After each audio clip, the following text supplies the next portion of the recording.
50년 만에 드디어 뒤집혔습니다. 1973년 겨울 중동이 기름값을 4배로 올려서 우리나라 공장을 통째로 세워버렸던 그 치욕. 기억하시는 분 많으실 겁니다. 주유소 앞에 덜덜 떨며 줄 서던 그 겨울, 한국은 중동 앞에서 고개를 들 수가 없었어요. 그런데 정확히 50년이 지난 지금 중동이 한국 앞에서 고개를 숙이고 있습니다. 업계에 떠도는 이야기로는 중동 왕실 사람들이 삼성 본사 엘리베이터 앞에 서로 우리가 먼저다 하고 줄을 서기 시작했다고 합니다. 세계 최대 산유국이 한국 기업 앞에 줄을 서는 시대. 이게 무슨 소리냐 싶으시죠? 삼성이 방금 세계가 40년 동안 못 풀던 에너지 숙제를 단번에 뚫어버렸거든요. 그것도 독일도, 일본도, 미국도 전부 쓰러진 그 벽을 한국이 혼자 넘어서 버린 겁니다. 이 영상이 끝나실 때쯤이면 왜 전문가들이 대한민국을 미래 에너지 수출국이라고 부르기 시작했는지 완벽하게 이해하시게 될 겁니다. 혹시 이 영상을 어떤 궁금증 때문에 클릭하셨는지 댓글로 먼저 나눠주시면 정말 좋겠습니다. 그럼 시작하겠습니다. 1973년 10월 서울 어느 겨울 새벽 장면입니다. 영등포 어느 택시회사 차고지. 기사 아저씨들이 새벽 4시부터 가스 충전소 앞에 줄을 서 있었어요. 입김이 하얗게 서리고 누군가는 주머니에서 캔커피를 꺼내 추위를 녹이고 있었죠. 그날 새벽 줄 섰던 한 기사님은 결국 가스를 못 받고 빈 택시로 집에 돌아갔다고 합니다. 집에 가서 아내한테 한마디도 못하고 밥상 앞에 그냥 앉아 있었다는 거예요. 그해 가을 중동에서 전쟁이 터졌습니다. 그러자 산유국들이 무슨 짓을 했냐면요. 기름값을 단 3개월 만에 배럴당 3달러에서 12달러로 올려버렸어요. 무려 4배입니다. 3개월 만에요. 결과가 얼마나 참혹했는지 아십니까? 1975년 소비자 물가 상승률이 24.7%를 찍었습니다. 1년 만에 통장에 있는 돈의 가치가 4분의 1이 증발해버린 거예요. 어제 100원짜리 두부가 오늘 125원이 되는 세상. 시장 상인들이 그날 아침마다 가격표를 새로 붙이는데 손이 덜덜 떨려서 매직펜 글씨가 삐뚤어졌다는 이야기가 돕니다. 주부들은 장바구니 들고 시장 갔다가 빈손으로 돌아왔고 경제 성장률은 14.8%에서 7%로 반토막 났어요. 그리고 6년 뒤 1979년 이란 혁명이 터지면서 2차 오일 쇼크가 또 한 번 우리를 때렸습니다. 2번 연속으로 아주 호되게 맞은 거죠. 그때 그 공포가 우리 세대 가슴속에 기름 떨어지면 나라가 무너진다는 본능으로 박혀버렸습니다. 그게 괜한 걱정이 아니라 그 2번의 겨울이 우리 DNA에 새겨놓은 본능인 겁니다. 그런데 말이죠. 그때로부터 50년이 지났는데 지금도 똑같아요. 아니, 오히려 더 심해졌어요. 대한민국 에너지 수입 의존도 지금도 약 94%입니다. 원유와 가스는 사실상 단 한 방울도 우리 땅에서 나오지 않고 바다 건너에서 사오지 않으면 당장 내일 아침 보일러도 못 돌리는 구조예요. 숫자 한번 보시겠어요? 우리나라가 하루에 들여오는 원유가 약 260만 배럴, 세계에서 5번째로 많습니다. 자원 하나 없는 나라가 이렇게 많이 사온다는 것 자체가 이미 허리가 휘는 일인데요. 작년 안에 원유하고 석유 제품 사오는 데만 쓴 돈이 1131억 달러예요. 우리 돈으로 약 157조 원.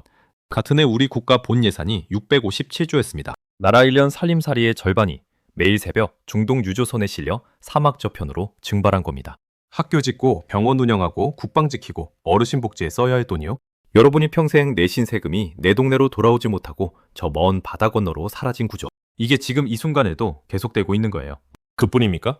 기름값이 올라가면 공장 돌리는 전기요금이 오르고 트럭 물류비가 오르고 시장 상추 한 봉지 가격까지 따라 올라갑니다. 내 월급은 그대로인데 주머니에서 나가는 돈만 쉬지 않고 불어나요. 여기서 한 발만 더 들어가 보실게요. 호르무즈 해협이라고 들어보셨을 겁니다. 이란과 오만 사이에 있는 좁은 목인데요. 가장 좁은 구간이 고작 33km밖에 안 됩니다. 차로 30분이면 건너는 거리예요. 서울에서 인천 가는 거리보다 짧습니다. 그런데 전 세계 바다로 오가는 원유의 약 20%가 바로 이 좁은 목 하나를 지나갑니다. 한국이 수입하는 중동 원유의 약 70%도 마찬가지예요. 5천만 국민의 생활이 차로 30분이면 건너는 좁은 바닷길 하나에 통째로 묶여 있는 겁니다. 실제로 해운업계에서 이런 이야기가 돕니다. 중동에서 한국으로 오는 유조선 선장들은 호르무즈 해협 진입하기 전날 밤마다 갑판 위에 서서 담배 한 대씩 피운다고 해요. 저 좁은 바닷길을 무사히 빠져나갈 수 있을까? 오늘 밤 이란이 또 무슨 짓을 하지 않을까? 그 불안 속에서 하루하루를 버텨온 게 우리나라 에너지 생명줄이었던 겁니다. 이게 지난 50년간 우리가 당연하게 받아들이며 살아온 현실입니다. 중동이 기침만 해도 우리 경제가 감기에 걸리는 구조. 자원 없는 나라 국민으로 태어났다는 이유 하나만으로 우리 아버지 세대도 우리 세대도 우리 자식 세대까지도 평생 이줄에 매달려 살아야 했던 겁니다. 그런데요. 바로 이 50년 묵은 지옥을 오늘부로 끝장낼 기술이 이미 완성됐습니다. 그것도 다른 나라가 아니라 우리 손으로요.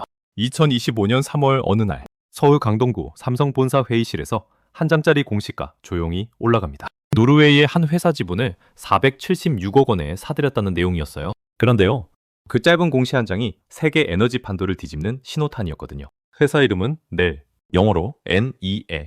이 이름 처음 들어보시는 분 많으실 겁니다. 한국 언론에서도 대서특필하지 않았으니까요. 그런데 이 회사 이력을 보시면 왜 삼성이 그 돈을 썼는지 단번에 이해되실 겁니다. 넬은 1927년에 세워진 회사예요. 올해로 98년째입니다. 우리나라가 일제강점기에 신음하던 그 시절부터 노르웨이 어느 시골 마을에서 이 회사는 조용히 물을 전기로 쪼개는 실험을 하고 있었어요. 그 시절부터 지금까지 이 회사는 물에 전기를 꽂아 수소를 뽑아내는 기술 하나만 파고든 겁니다. 100년 동안 한우물만 판 노르웨이 장인 집단. 전 세계 수소업계에서는 넬을 모르면 간첩이라는 말이 돕니다. 그 정도로 독보적인 존재예요.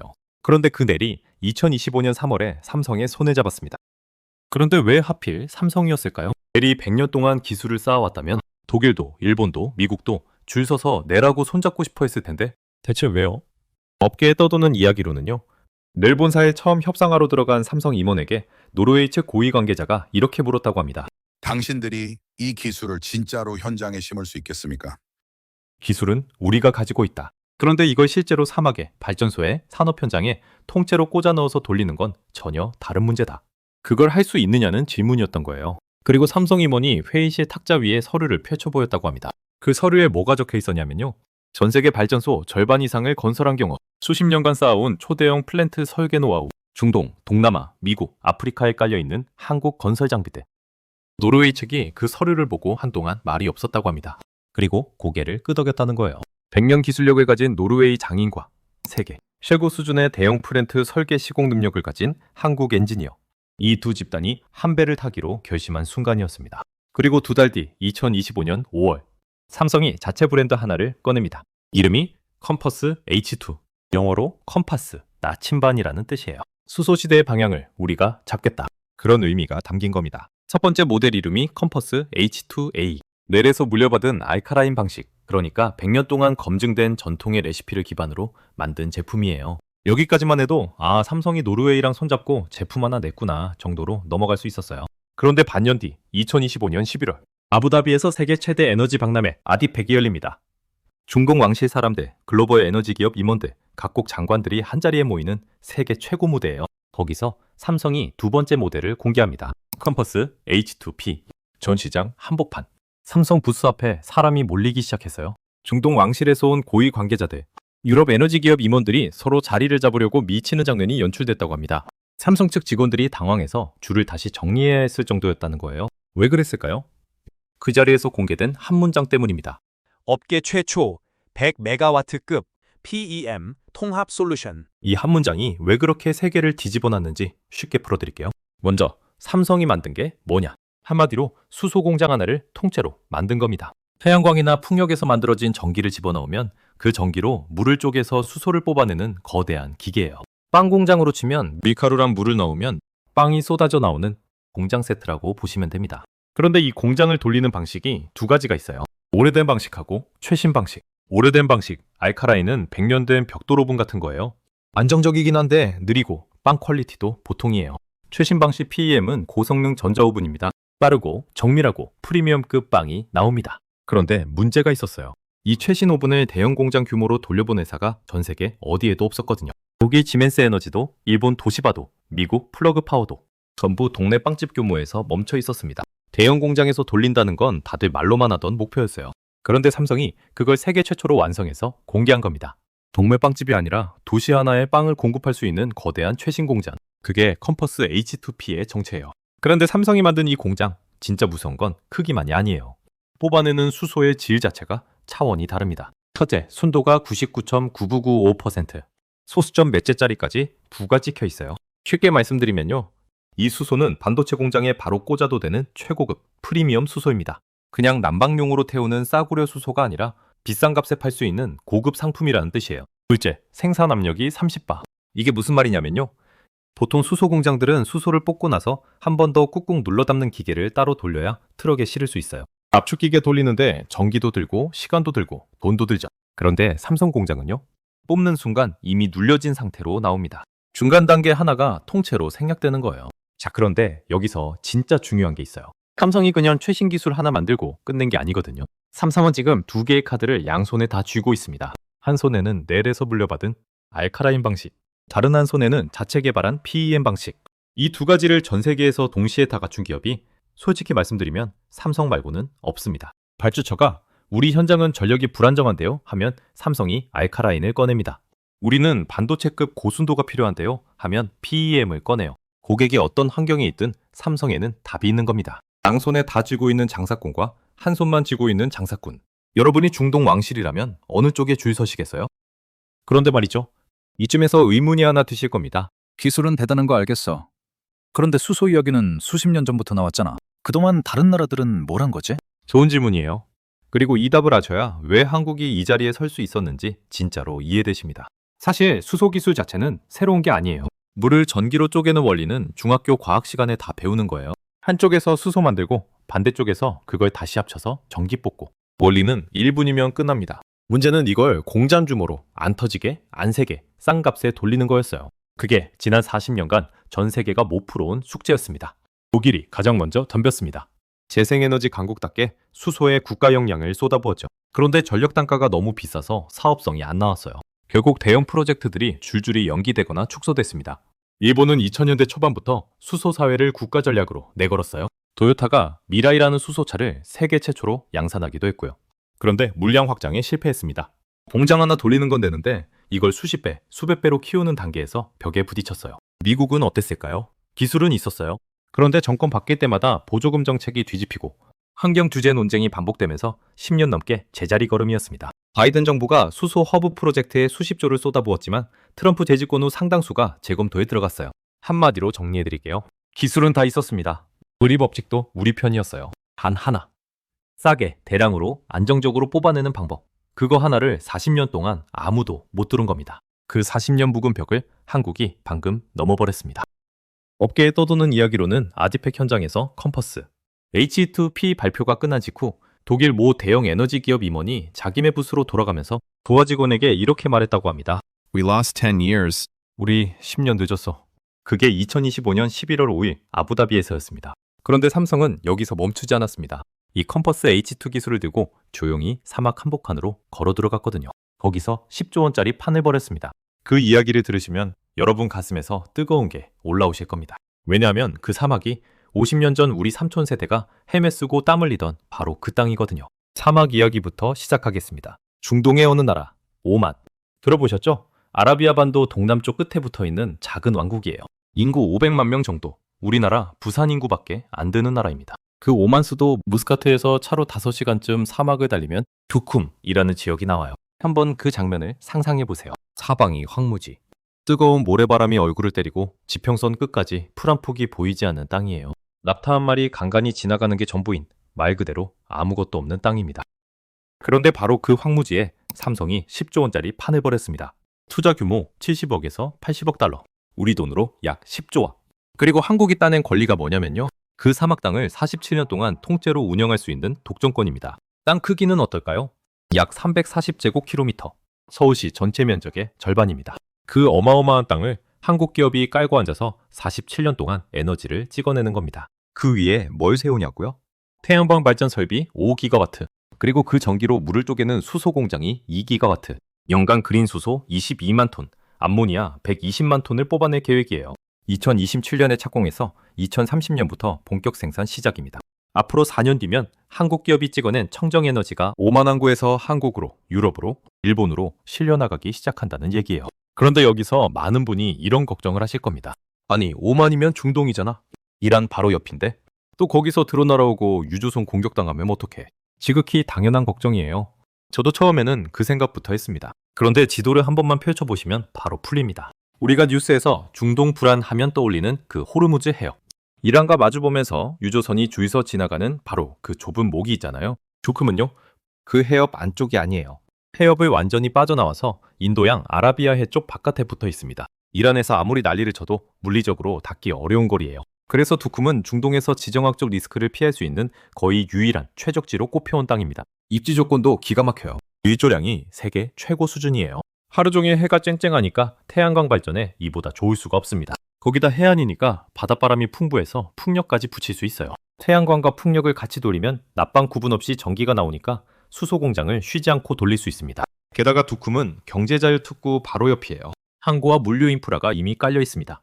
만든 수소와 암모니아를 배에 싣고 바로 세계로 보낼 수 있어요. 오만 정부도 사우디나 UAE처럼 석유 매장량이 넉넉한 나라가 아니라서 탈석유 전환을 누구보다 빨리 하고 싶어하는 처지였어요. 그래서 한국 기업을 그야말로 모셔가고 싶어 했습니다. 지름 못 뽑는 그 거대한 사막 땅을 한국 손에 47년 독점으로 내준 거예요. 그리고 이 대목에서 저는 솔직히 울컥했습니다. 50년 전 1970년대 중반 그 시절 한국 분들이 바로 이 중동 사막으로 떠났잖아요. 여권 하나 달랑들고 말도 안 통하는 땅에 내리셨죠. 섭씨 50도 모래바람 속에서 헬멧 쓰고 철근 나르고 한낮에는 너무 뜨거워서 일을 못하니까 새벽 4시부터 해 뜨기 전까지 공사하고 낮에는 컨테이너 숙소에서 쪽잠 주무시고 그렇게 피땀으로 벌어온 달러 한 푼 한 푼이 우리나라 산업화의 밑거름이 됐습니다. 포항제철 세우고 경부고속도로 뚫고 울산조선소 지은 돈이 전부 그분들 등에서 나왔어요. 그런데요, 50년이 지난 지금 바로 그 중동 사막에 이제는 우리 기업이 설계도를 들고 들어갑니다. 예전에는 노동자를 보냈다면 지금은 기술을 보냅니다. 예전에는 그분들이 땀 흘려 벌어온 돈으로 공장을 세웠다면 지금은 그 공장에서 자란 기술로 사막의 미래를 설계합니다. 이게 바로 이 영상 전체가 말하고 싶은 역전의 핵심입니다. 자, 이쯤 되면 이런 생각하시는 분 계실 겁니다. 삼성 혼자 다 해먹는 거 아니야? 다른 기업들은 뭐 하고 있어? 충분히 드실 만한 의심이에요. 그런데 아닙니다. 삼성 혼자 오만 간 게 아니라요. 한국 대기업 전체가 뒤에 줄줄이 서 있어요. 수소로 돈 버는 데는 4단계가 있거든요. 만들고, 운반하고, 쓰고, 전기로 바꾸고. 한국 5대 기업이 이 4단계를 처음부터 끝까지 통째로 다 잡아놨습니다. 첫 번째 단계, 만드는 쪽. 이건 삼성이 담당해요. 오만 두쿰 같은 해외 대형파는 방금 이야기 드렸고 국내에도 차곡차곡 공장을 짓고 있습니다. 경북 김천에는 2026년 3월 준공 예정으로 국내 최초 전력망 독립형 그린 수소 시설이 올라가요. 태양광 전기만으로 돌아가는 완전 자립형 공장입니다. 거기다 경북 울진에는 원자력으로 만드는 이른바 핑크 수소 단지가 들어서요. 원자력 발전소 옆에 공장을 붙여놓고 거기서 나오는 전기로 수소를 뽑아내는 방식이에요. 2027년부터 하루 4톤 이상 청정 수소를 뽑아낼 계획입니다. 태양광으로 만드는 그린 수소, 원자력으로 만드는 핑크 수소. 한 가지 방식에만 의존하지 않고 이원화해 놓은 겁니다. 날씨가 흐려도 재생에너지가 주춤해도 수소 공급은 멈추지 않는다는 뜻이에요. 두 번째 단계, 쓰는 쪽. 여기는 현대차가 세계에서 가장 앞서 있습니다.